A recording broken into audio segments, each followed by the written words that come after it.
I'm going to have to actually cut this way shorter. When I put the presentation together, I didn't realise I only had 5 or 6 minutes. So Kelly's put the fear into me, so I'll try and speed it up. A couple of thanks, first of all. Thanks to the NRM board. They've been awesome in supporting us, and particularly Jeremy. He's been on board with us for the last 5 years. He's been absolutely magnificent, along with a lot of the rest of the other guys. Thanks to the Ecological Council too. I don't know whether Linda's here or not, but she's been really great. Oh yeah, sorry. She's been really great too in helping and supporting us.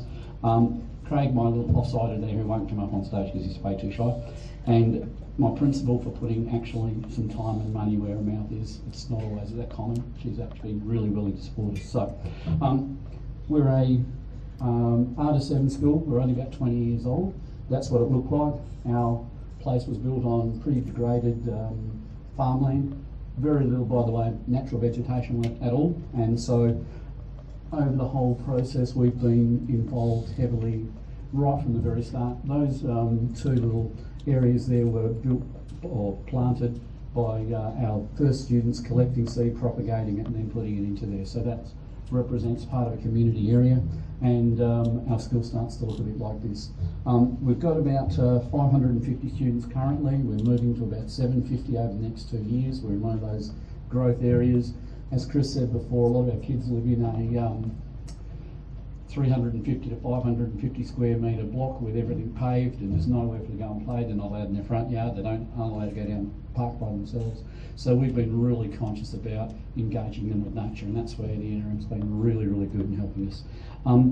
We're also a little bit, and I know everybody here, I'm probably preaching the converted or teaching you how to suck eggs and that sort of thing, but we've been really keen to be making sure that we try and make change in kids, and I know everyone here is, but we've been, and those other Catholic schools are here with us, we've been challenged to bring about something. We've been mandated to do something, not only just educationally, but we've been mandated that we should be trying to bring about something they call ecological conversion.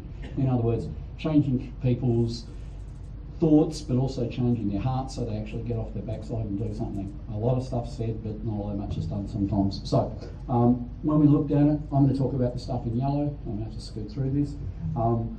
We looked at those various places, how we could start to try and bring about those changes.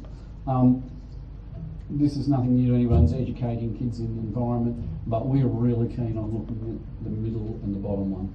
A lot of stuff's talked about the environment. We want to get kids connected with it so they develop a passion and a love, and that's where we've been coming from. I won't bore you with that, but we've actually enshrined into our educational statements specific things about what we want our kids to be able to do. So our first steps will look at biodiversity, wastewater, curriculum, community relationships. Oops, going back a couple. They're the kinds of things that we've been working with. Our philosophy is always, as far as is practical and safe, everything's done by the kids. We went down the pathway of having a contractor come in and make stuff that was lovely. What we found is they didn't have any connection. There was no real sense of connection with it, so now they do it all themselves. For example, when we did our biodiversity audits, they were out doing it. They came up with the 5 metre piece of flex to figure out how tall trees were, so it was above 5 metres or below 5 metres. They mapped it all out, set priorities, decided what we needed. One of our first ones was to build a frog pond, and thank you to the Ecological Council for supplying a grant for that. They dug that out, including breaking up the limestone, and it took them nearly 5.5 months to actually build that frog pond, but it's theirs. They own it, they understand it, they really are committed to doing the stuff there. And it's also, oh, good. Okay, I'm not going to talk, I'm just going to zip through. There's no way I could go through this. Okay, Trees for Life, building the butterfly garden, the early years gardens where we've got this straight outside their rooms so they have their own veggie gardens. Upstairs on the balconies, they got really annoyed they didn't have a garden, so they made us put gardens upstairs so they had their piece of nature. When we built the produce garden, it was all built by hand. They wheelbarrowed it all in, planted it all out. Oh, I've got a big bald spot, it's on a big screen. In the produce garden, for some of them this is the first time they really connect with actual fresh produce. And then some more there. The grade 7s built a no-dig garden. They wanted to explore how we might do the composting. They entered a national competition where they had to recycle some pallets into some garden beds, and we're out and doing that. As you can see, lots of hands-on stuff. We've got a chicken coop with the kids running, okay, an urban garden, because lots of kids can't garden. We're trying to figure out ways they can actually do it. Kids next door, we've got a place we call the swamp because it doesn't rain, so we build a garden there. Water monitoring with Jeremy, which is really cool. Like the one down the bottom where our kids are teaching the Friends of the Onkaparinga how to identify fish. Youth environment forums, clean-up days. The whole school planted a plant each in the new Dalkeith wetlands revegetation. New food, which we've been doing for about 9 or 10 years now.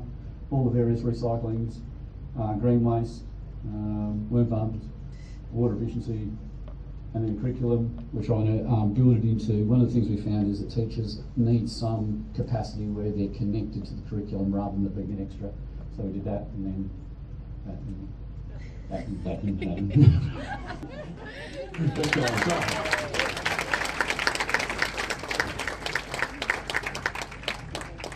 That's what happens when you try and do too much, Bill.